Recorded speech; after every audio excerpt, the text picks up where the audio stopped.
Is that the biggest decision VAR has had to make since it's been introduced into the Premier League? Welcome back to the channel, people. Welcome back to Barno. Hope you're doing very, very well. If you're new around here, subscribe to the channel, man. I'm trying to grow 1,000 subs by the end of this year, and we're on the route to do it, and you get a lot more football videos from me, and a lot of vlogs in between of everything else. But main talking point, main focus of this video is the decision yesterday in the West Ham-Arsenal game. So, if you don't know what had happened, Arsenal 1-0 up. We go to the 90th minute. I thought Arsenal would have sealed the deal, get the 3 points because they are in a big title race with Man City at this current moment in time. West Ham have a corner.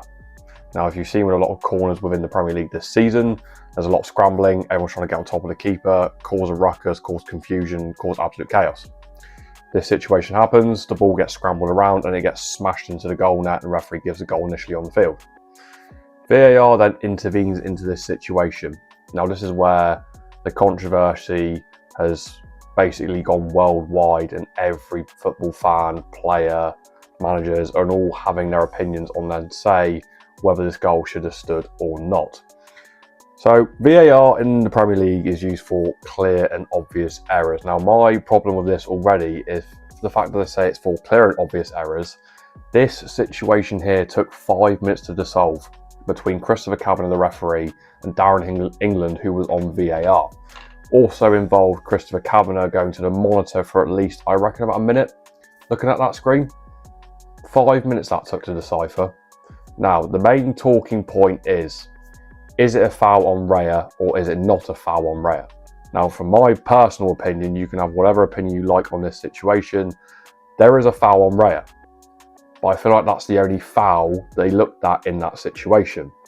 Because in and around the circumference of that situation, there's a lot more to the eye than it meets. However you say that quote anyway. The one thing that sticks out to me in the same split second is Mavropanos is being held back by both arms by Declan Rice as he tries to charge into the box to get his header on the ball. That's a foul. That should be a penalty. There's also a couple other little situations where there's fouls in that box. I can't remember too much about it. But the main one that sticks out for me is Mavropanos is fouled by Declan Rice and West Ham should have had a penalty. The goal should have been ruled off, and they should have checked for the penalty on Mavropanos, because that situation happens before Raya is actually fouled. Obviously, they get to the circumference and the conclusion, Raya's been fouled, that's it, goal's ruled out. There's absolute chaos after that. West Ham robbed is a trending hashtag. I seen Peter Schmeichel having his say on this yesterday.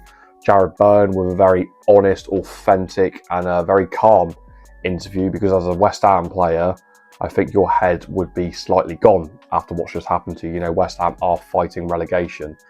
That decision yesterday for them not to get any points out of the game, you know, this impact of that can now impact them going down the Championship financial. There's a lot more that can happen now to West Ham. Now they haven't got a point from yesterday's game and have lost to Arsenal, because obviously Spurs play tonight against Leeds, and if they win against Leeds, then you kind of think West Ham are buried and gone. The main problem is it's not a fault with Arsenal or West Ham in that instance.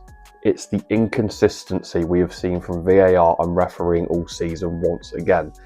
This same situation with I call it a rugby scrum in the 6-yard box or in the box, because that's what it looks like. It's just players clambering over each other, trying to cause confusion. Someone somehow gets ahead, gets a foot on it, a little tap, and the goal goes in. But sometimes they get ruled out, sometimes they don't get ruled out. The problem is, after we've seen that yesterday and that was ruled out, everyone's now been pulling up screenshots from different situations where the same thing has exactly happened and the goal ends up being given. That's the problem, my main problem with that. That's what it is. It's inconsistency. So how come that situation yesterday, it's not a goal, but I've seen it previously this season and it's been given? And the thing is as well, because it's Arsenal, and if you kind of know Arsenal's fan base, not this my own personal opinion, their fan base do kind of talk a lot. I've got nothing wrong with Arsenal, but they got that certain fan base where there's only, not all Arsenal fans, okay, before you say, I'm not coming for all Arsenal fans. There's a few of them that do come out with some obscure, insane statements and also quotes. But that yesterday for me was abysmal from VAR and the refereeing. It's just shocking overall. You know, I think West Ham now are going to PGMOL. They're going to want to see the audio clips between Kavanagh and Darren England, which hopefully we do get to hear and see on Twitter somewhere or YouTube or somewhere, because I would really like to hear what the audio was between them two, the chatter of why they've ruled that goal out. The thing is that everyone's kind of going mental about and also digging in on Arsenal, saying that West Ham were robbed. This set piece we've seen this season with the scrambling, Arsenal are the ones that have pioneered it. They've come up with this sort of set piece to scramble the confusion, the tussling and wrestling in the box. They've come up with it, and because it works for them and use it to their advantage, which I understand because it gets you goals, every other team's now doing it. And it's been a common occurrence and a repeating theme we've seen this season. Everyone just scrambles, everyone crumbles to the floor. Sometimes it's like when a ball comes into the box, even if it clears over everybody's head, they're all wrestling, they all fall down like bowling pins. It's ridiculous. It's almost kind of watching rugby. I understand what Bowen said in his interview. You know, football is a physical game. It's not like you can't touch people. You know, there's big slide tackles, there's big challenges, big fouls. It's physical. You know, we've seen some crazy tackles and physicality over the years within football, and strength as well. It is a physical sport. But at some point now, with this situation yesterday, they need to put some sort of rule or enforcement to stop this happening nearly every game. Because every game you kind of watch in the Premier League now, the same situation's happening. Scrambles, wrestling, and now you've got VAR saying, well, you know, in the previous situations where that's happened, with the scrum in the box, I call it, it's been given, and then yesterday that wasn't given. It's mental, and it's the fact of the magnitude of the game is what makes it worse. West Ham are fighting to stay in the league. Arsenal are fighting for a title. One big controversial moment like that, and now it's been ruled out, people are now saying, well, that's gifted Arsenal the title. That moment there has gifted Arsenal the Premier League title this season. For Man City, I would like to hear what Guardiola thinks of it, and I would like to think what some of the players would have thought as well. I know full well the players and Guardiola would have watched that yesterday on television and would have been scratching their heads a little bit and trying to decipher the situation amongst themselves. It's kind of mental, isn't it? I mean, VAR, once again, the forefront, causing the controversy, ruining football at this point. You know, a lot of people are saying that VAR is ruining football, and I was streaming yesterday as well. I know a lot of people that do support Premier League clubs at the same time, and they've all got to the point of saying they've go and watch lower league football at this stage because there's no VAR intervening. You know, obviously the quality is not going to be Premier League world class. It's still good quality. You know, I go and watch League One, non-league, a bit of Championship. It's brilliant to watch. VAR doesn't intervene. It doesn't ruin it. It's fantastic. VAR at this stage is being used in the worst way possible. And I mean, this is where people start pointing the finger and the blame, saying, well, the people using it are using it incorrectly. And they are using it incorrectly. You know, it's supposed to be used for clear and obvious errors. And I said previously, is that a clear and obvious error for you in your opinion? And it takes 5 minutes to decipher it. Like, to break it all down, it took them 5 minutes of play. 5 minutes. It's absolutely ridiculous. I've kind of had enough of it. And the problem is it will continue.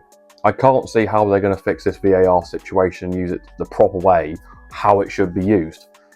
It's just one of the most insane situations in world football, and it's absolutely shocked the world that did yesterday. Obviously, a lot of people were very much on West Ham's side yesterday, and I can understand why from a lot of different perspectives and opinions. A lot of people are not a fan of Arsenal. I can understand their opinion why they don't like Arsenal. Obviously, people do want Arsenal to win, mainly Arsenal fans, but there are people that do want Arsenal to win the league because they might not be fans of Manchester City winning the league. You know, you're allowed your opinions in football. I always try and go in with a neutral aspect and a neutral approach. You need to see everything from both sides, both cases of the argument. But for me, initially, as I said before at the start of the video, Raya is fouled. Granted, that is a foul. Arm across, foul. Okay, understand it. But it's just the fact of you've got 6 or 7 other foul involvements when Arsenal are fouling West Ham players. That's not been checked or really looked at. Like that Mavropanos on Rice, that's the one that kind of, I thought, you know what, I think they've missed out on that one there. Now people are now circling parts of that play where they said that's foul, that's foul, that's foul, that's foul. Problem is it's trying to get it into the time scale and also the chronological order, because now they're saying the chronological order was Raya was fouled first, but I think actually it's Mavropanos being held onto by Rice that happened first. But they've looked at the Raya incident overall. But I mean, an insane situation in world football. It shocked the world yesterday. You know, a VAR decision controlling the title, you could say almost. You could agree, you could disagree. And also a VAR decision deciding West Ham's future in the Premier League as well. You know, they'll be gutted after that yesterday. I thought West Ham did give it a good go. They gave it a good fight yesterday. But you kind of think with West Ham as well, before Trossard's goal, Mateus Fernandes had a beautiful 1v1 situation and did squander it. Credit to David Raya, that's a fantastic save. And everyone go, well, it is central at him, doesn't matter. 1v1 situations as goalkeeper, that's brilliant save from David Raya. But the league goes on. Arsenal now, for me personally, will win the title. But having that VAR decision in between everything else, it's mental when now everyone's going to be saying, well, VAR has basically gifted Arsenal a title. That's been a headline going around. But everyone now else saying VAR needs to be changed and they need to change the situation of the goalkeeper scrum sort of craziness in the box. That's the main thing that needs to be changed in the Premier League next season, for sure.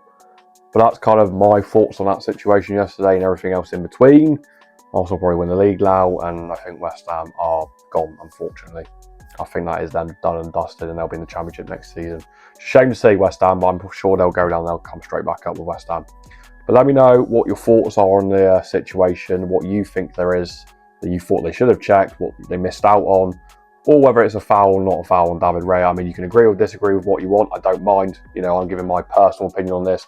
Throw out your personal opinions as well. I'd like to see what you think of that situation yesterday. But it's an interesting one. So a lot to decipher. Still, everyone's still breaking it down. Twitter's still going mental. Social news still going mental. But crazy one, isn't it? But thank you for tuning into this 10-11 minute video of me waffling away once again. Hope you've enjoyed it. If you like these sort of little breakdown videos, sort of instant reaction sort of situations, do let me know, man. I kind of enjoy these filming these little 10-11 minute clips. So thank you for tuning into this video. Don't forget to like, comment and subscribe. And I'll see you on another video very, very soon.